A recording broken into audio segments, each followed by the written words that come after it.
Hey, y'all. Welcome to the Great Smoky Mountains in Tennessee, where we find Dollywood. This is a park that you need to get to as soon as possible. I fell in love with it as soon as I walked through the front gates. I had been once before, many years ago, shortly after the park opened, so it had been a long time since I'd been back, and I was just really impressed with the park.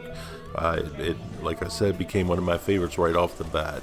I don't usually care about theming one way or another, probably because it's not done very well at most places I go to, but Dollywood really has this lockdown. What they do is just really special.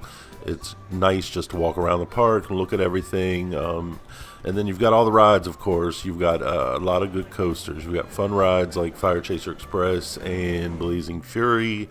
You've got some rides that straddle the line between family and thrill. They're good for the kids, but they're also good for thrill seekers like Wild Eagle, Mystery Mine, and Thunderhead. Of course, you've got Lightning Rod, but we'll talk about that a little bit more later. And then you've got even an aero coaster that is more fun than it has any right to be, and that is the Tennessee Tornado. So I went a few weeks ago for the fall Halloween celebration, and man, they really go all out with their decorations. There were just pumpkins everywhere, carved into all sorts of shapes, cats, paint artists, owls, just all over the park. And at night, it really was special. It looked great.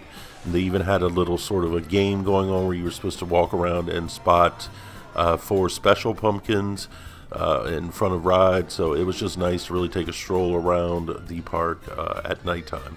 And one thing to note is a lot of times when I go to parks, especially if it's one I've been to or I'm not really that interested in, I only stay for maybe like 4 or 5 hours. But if it's a good park and I'm having a really great time, I'll be there from pretty much open to close. And that's what I did at Dollywood. It was just that much fun, and I really wanted to see what it looked like at night. And the food is really good too. I'd heard that often from many people. I definitely tried the cinnamon rolls that everyone talks about. It was pretty good. The one thing I really liked about it was not tremendously sweet like a lot of these are. So it was really tasty and good. We had lunch at the drive-in by Lightning Rod, and I did that for a very specific reason, because Lightning Rod had been down when we first got to the park. It was very cold. It was about 36 degrees, I think, when we got to the park, and some of the rides were working. Everything was running when we got there. I think it was being tested out, but it was quickly determined, I think, that it was too cold for most of the rides. So Wild Eagle ended up sitting on the lift hill for about half the day, and eventually it was up and running. And then Lightning Rod eventually opened up for about 2 hours, so I got 3 rides on that. So the one reason I ate at Red's, so I heard a story about someone who was eating there when Lightning Rod opened, and they just got up and left their food and went and rode it right away. So I thought, well, maybe the same thing will happen to me. And I did see a bunch of people sort of mulling around the entrance, forming lines and so forth while I was eating, and I thought, well, maybe it is going to open after all. And sure enough, as soon as we finished eating, coaster opened up. Lightning Rod quickly moved to one of my very favorite coasters. I really enjoyed it quite a bit. RMCs are always good, of course. They're always intense. They've got ejector air and so forth. I really love the wooded setting. I really like the launch of it as well. I thought it was an all-around good ride. I'll be having a full review of that later on, obviously. The other rides, they have a lot of fun rides. Fire Chaser Express was fun. It was a good family coaster, nothing too thrilling, but it was fun and just dipping around the hills and so forth. Mystery Mine I was not particularly impressed with. The ending was good, obviously. Everything after the second lift was very good, though short.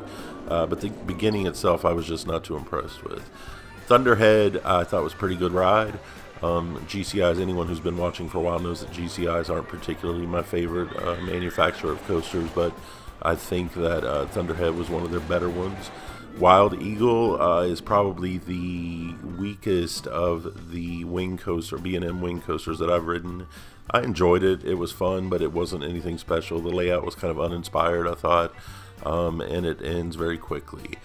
And then we had Tennessee Tornado, which was an absolute surprise to me. I've never really been a fan of aero coasters. I think they're just poorly designed, way too rough. I know there's some nostalgia among younger enthusiasts these days for them being classics, but To me, they're just not any good, and Tennessee Tornado is the exact opposite. It is the smoothest coaster in the park as far as I'm concerned, and it's got a nice layout. I wish it were a little longer, of course, but it's got a good drop and some good loops, and at night it's just ridiculous because it is pitch black and you really cannot see what's going on. It's like riding an indoor coaster, so it was a really good ride. So overall, like I said, I just fell in love with the park. I cannot wait to go back, and I'm pretty certain I'm going back next year. I'm probably going to make a tour through Carowinds, Dollywood, Lake Winnipesaukee, and Six Flags Over Georgia, most likely. So I can't wait to go back for that. So if you haven't been, you should definitely go as soon as possible. But that's going to be it for this review, and I will talk to you next time. Take care and enjoy the ride.